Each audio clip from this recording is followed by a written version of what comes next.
కూడా నేను ఈరోజు ప్రశ్నిస్తున్నాను. కులం లేదు అని అన్నారు. రామాయణంలో కులపతి అన్న పదం ఎలా వచ్చింది? కులం లేకపోతే.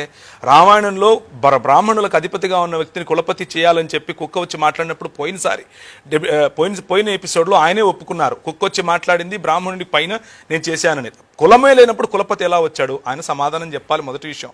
రెండో విషయం, క్రైస్తవ మతం అన్యాయం చేస్తుంది, దాని గురించి వస్తాను. బ్రాహ్మణులు సులభ్ కాంప్లెక్స్లు నడుపుతున్నారు అని అన్నారు. సార్, నేను మీకు రక్షణ టీవీ పరిచర్యల సాక్షిగా అందరి ముందు చెప్తున్నాను. మనము నరేంద్ర మోదీ గవర్నమెంట్కు ఒక లేఖ రాద్దాం. బ్రాహ్మణులకు రిజర్వేషన్ కావాలి, వారు సులభ్ కాంప్లెక్స్లే నడుపుతారు ఇప్పటి నుంచి అని మేము రెడీ. మీరు ఒప్పుకుంటారా? మీరు ఒక స్టేట్మెంట్ ఇవ్వాలి. ఇప్పుడు బ్రాహ్మణులు సవర్ణులు సులభ్ కాంప్లెక్స్లే నడిపిస్తారు ఇప్పటి నుంచి. వారు చాలా పేదవాళ్ళు. మిగిలిన వాళ్ళందరూ ఐఏఎస్లు అవ్వాలి. ఏం సార్? మిగిలిన వాళ్ళందరూ ఐపీఎస్లు అవ్వాలి. బ్రాహ్మణులు సులభ్ కాంప్లెక్స్లే నడపాలి. మీరు చూస్తాను మీరేం మాట్లాడతారు. ఇప్పుడు దళితులపై ట్యాక్సులు వేసి శూద్రుని దోచుకున్నారు. ఇది రాజీవ్ మల్హోత్రా లాంటి భయంకరమైన దేశాన్ని విచ్ఛిన్నం చేసేటటువంటి ప్రజలు ఇచ్చే స్టేట్మెంట్. అలాంటి దానికి ఎంబీబీఎస్ డాక్టర్గా మీరు ఒత్తాసు పలకటం ఏమాత్రం నాకు నచ్చలేదు. ఎందుకు అనంటే, దళితులపై ట్యాక్సులు వేశారు అని చెప్తున్నారు. ట్యాక్స్ దళితులు మీరు ఎక్కడన్నా కనిపిస్తారా? లేకపోతే ట్యాక్స్ బాపనులు కనిపిస్తారా మీకు? రెవెన్యూ దళితులు కనిపిస్తారా? రెవెన్యూ బాపనులు కనిపిస్తారా మీకు? రెవెన్యూలు దళితులు కనిపిస్తారా? లేకపోతే రెవెన్యూ దోచిపెట్టిన క్షత్రియులు కనిపిస్తారా మీకు? సార్, ఇది దేశ చరిత్రను తెలుసుకోకపోతే చరిత్రహీనులం అవుతాం. ఇది అంబేద్కర్ గారు ఒక మాట చెప్పారు. ఈ విషయాన్ని దాన్ని కోట్ చేస్తున్నాను.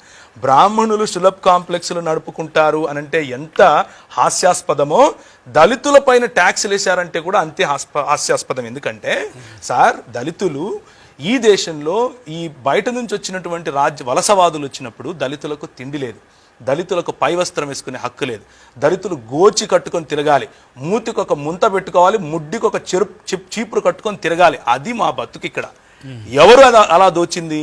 వాడొచ్చి దోచాడు, ఆ తెల్లోడు. బ్రిటిషోడు దోపిడి దొంగ మీకంటే ఎక్కువగా అరిచి నేను చెప్తాను. కానీ ఆ దొంగకు వత్తాసు పలికింది ఎవరు? బ్రాహ్మణవాదం కాదా? ఆ దొంగకు దోచిపెట్టింది ఎవరు? బ్రాహ్మణవాదం కాదా? ఆ దొంగ మీ దేవాలయాల దగ్గరకు వచ్చి కాపు కాస్తే పోయి చచ్చిపోయింది ఎవరు? దళితులు కాదా? ఎవరికి చెప్తున్నారు ఈ కథలు? కథలు ఎవరికైనా వేరే వాళ్ళకి చెప్పాలి. క్రిమినల్ ట్రైబల్ యాక్ట్ ఎవరు చేశారు సార్? బ్రిటిష్ వాళ్ళు చేశారా? కొంచెం రీసెర్చ్ చేస్తూ కూడా ఈ మాట మాట్లాడు. క్రిమినల్ ట్రైబల్ యాక్ట్ చేయించింది బ్రాహ్మణులు. క్రిమినల్ ట్రైబల్ యాక్ట్ చేసి తీరాలి అని పట్టింది బ్రాహ్మణులు. ఎందుకు అనంటే, ఫలానా సమాజం, మీరు ఏ సమాజం గురించి అయితే మీరు మీ సమాజంగా చెప్పుకుంటున్నారో ఆ సమాజం వెనుక వాళ్ళు ఒక ప్లీ వేశారు. ప్లీ వేసి ఈ సమాజం వాళ్ళు ఎరుకళ్ళు, యానాదులు, కోయలు, గోండులు ఇలాంటి వాళ్ళు కొంతమంది ఉన్నారు, వీళ్ళని మేము క్రిమినల్స్గా చూస్తాం, వాళ్ళు పుట్టుకతో నుంచే మా దగ్గర నుంచి అన్ని దోచుకొని పోయేవాళ్ళు, మేము రోడ్డు మీద వెళుతూ ఉంటే వాళ్ళు నడవటానికి వీల్లేదు, మేము వెళుతూ ఉంటే మా సొమ్ము వాళ్ళు దోచుకుని వెళ్తారు, కాబట్టి వాళ్ళను క్రిమినల్స్గానే గుర్తించండి అని ప్లీ వేసింది బ్రాహ్మణులు. ఎవరికి సార్ కథలు చెప్తారు? తర్వాత బుద్ధుడు విష్ణుమూర్తి. రేపు మళ్ళీ ఇదే ఆర్ఎస్ఎస్ కుహనా మేధావులు వచ్చి ఇక్కడ ఏం చెప్తారంటే, అంబేద్కర్ గారు కూడా విష్ణుమూర్తి అని అంటారు. ఈరోజు డేట్ రాసుకో అన్న. ఇదే జరుగుతుంది.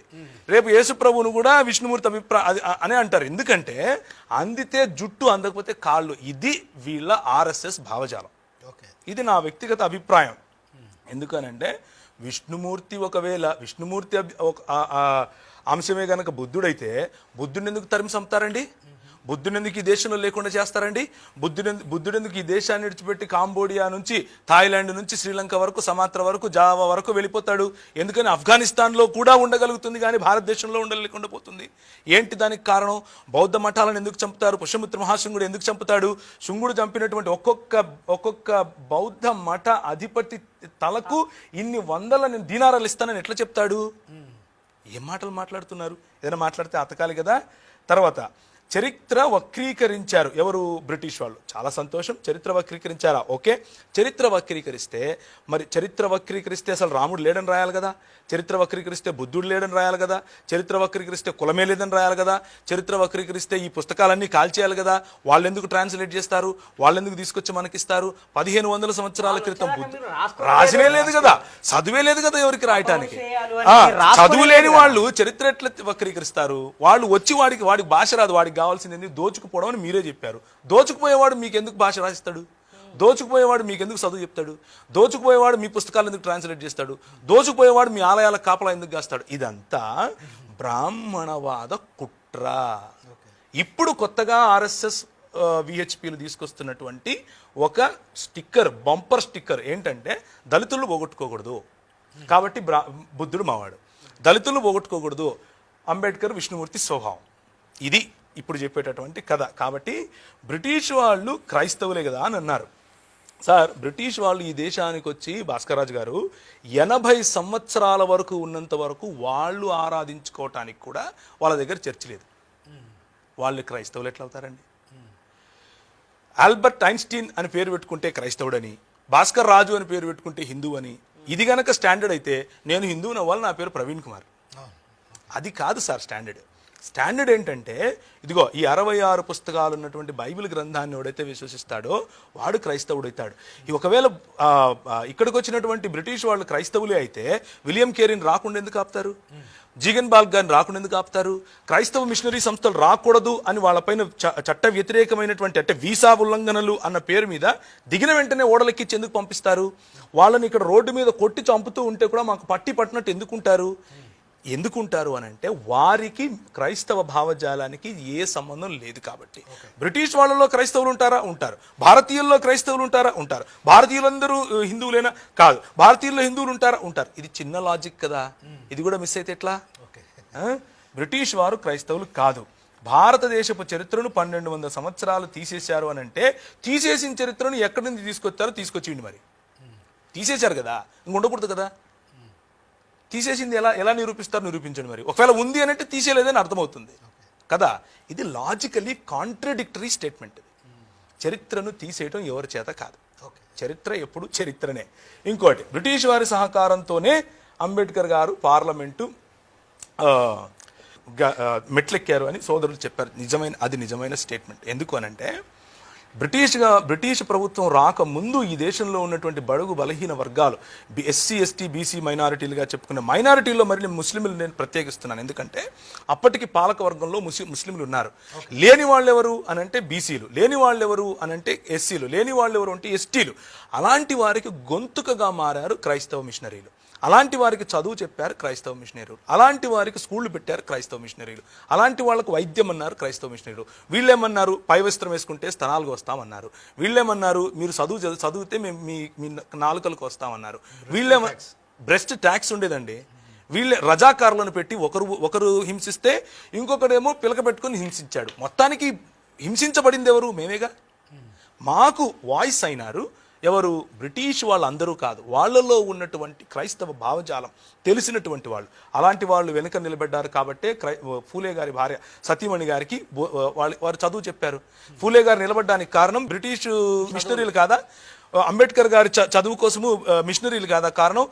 ఆయన వెళితే ఇంగ్లాండ్లోను మరియు అమెరికాలోను ఆయన ఆదరించింది క్రైస్తవులు కాదా?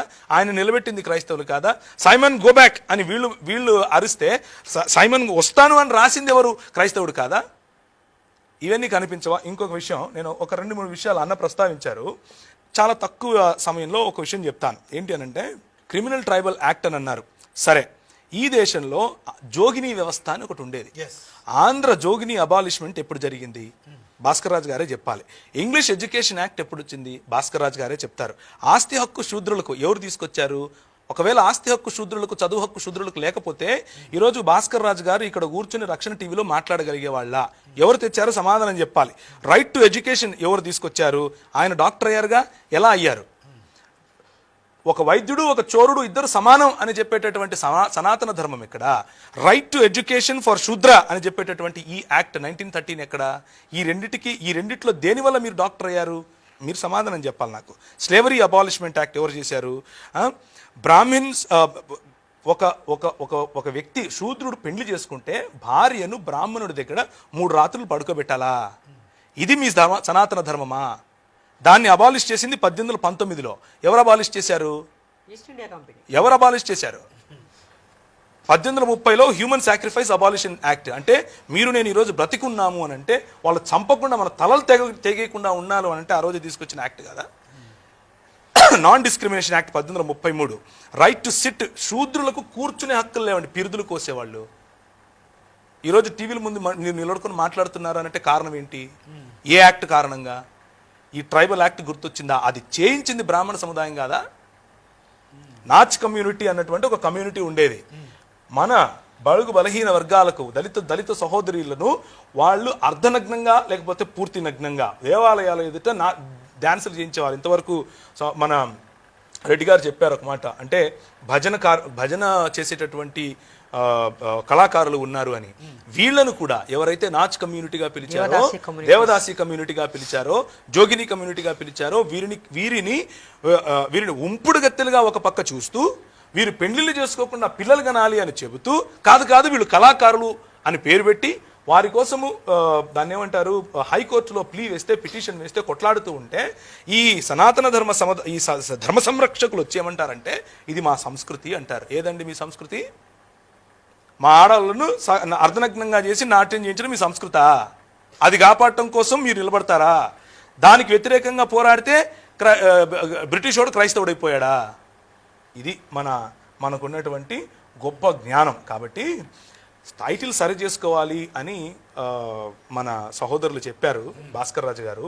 నేను కూడా ఒప్పుకుంటున్నాను ఈ విషయానికి. ఎందుకు అని అంటే టైటిల్ సరి చేసుకోకపోతే సనాతన ధర్మం చేసింది ఏమీ లేదు అని తెలిసిపోతుంది. అందుకు సరి చేసుకోవాలంటున్నారు. ఇది నా వ్యక్తిగత అభిప్రాయం, దయచేసి మీరు వేరే రకంగా అర్థం చేసుకోకండి. అలాగే డెవలప్మెంట్తో మతానికి ముడిపెట్టకూడదు అని కూడా అన్నారు. ఎందుకు అని అంటే డెవలప్మెంట్ చేసింది ఏమీ లేదు కాబట్టి. ఎందుకంటే 25% జీడిపి వేరేవాడు కొల్లగొట్టుకుంటూ పోతూ ఉంటే కొల్లగొట్టి ఇచ్చింది మీరు కాబట్టి. 25% వేరేవాడు కొల్లగొట్టుకొని పోతున్నాడు అని అంటే దళితుల దగ్గర కొల్లగొట్టిపోయాడని అబద్ధం చెప్తున్నారు. ఎందుకు? ఆ 25% ఈ దేశంలో దళితుడికి ఆస్తి హక్కు లేదు. దళితుడు ఇంట్లో దాన్ని ఏమంటారు కొబ్బరికాయల చెట్టు ఉందనుకోండి, ఉదాహరణకు చూస్తాడు ఎవడు ఆసామి, అరే బాగుందిరా కోసుకొచ్చి అంటే నోరు మూసుకొని తీసుకుని ఇవ్వాలి. అది అప్పటి ధర్మశాస్త్రం. మా ఇంట్లో అరటిగలలు పండితే నీవి, మా ఇంట్లో కూతురు పుడితే నీకు, మా ఇంట్లో వంకాయలు పండితే నీకు. మా దగ్గర నుంచి బ్రిటిష్ వాడు ఎక్కడ కొల్లగొట్టాడు? ఎలా కొల్లగొడతాడు? అసలు వాడు మా ఇంటికే రాడు, మీ దగ్గర ఆగిపోయాడు కదా. కొల్లగొట్టించి ఇచ్చింది మీరు. వాళ్ళ మీద పేరు పెడితే ఎట్లా? వాళ్ళు దోపుడుగాళ్లే, నేను ఒప్పుకుంటున్నాను. బ్రిటిష్ వాళ్ళు 100% దోచుకుపోయారు, కానీ దోచిచ్చింది మీరు. 25% 2% తీసుకొచ్చి ఇచ్చింది మీరు. మీ ఆస్తులు కాపాడుకోవడం కోసం, మీ అధికార దాహాన్ని కాపాడుకోవడం కోసం వాళ్లకు తొత్తులుగా మారింది మీరు. బ్రిటిష్ వాళ్ళ తొత్తులుగా మీరు పనిచేసింది మీరు. కాబట్టి డెవలప్మెంట్ లేదు. కాబట్టి డెవలప్మెంట్ అనేది మతానికి ముడిపెట్టకూడదు అని భాస్కర్ రాజు గారు చెప్పారేమో అన్నది నా అభిప్రాయం. మరి పెట్రోల్ ఇచ్చి ఎప్పుడు ఎక్కడ ఎలా దహిస్తారో చెప్తే నేను కూడా వస్తాను. భాస్కర్ రాజు గారు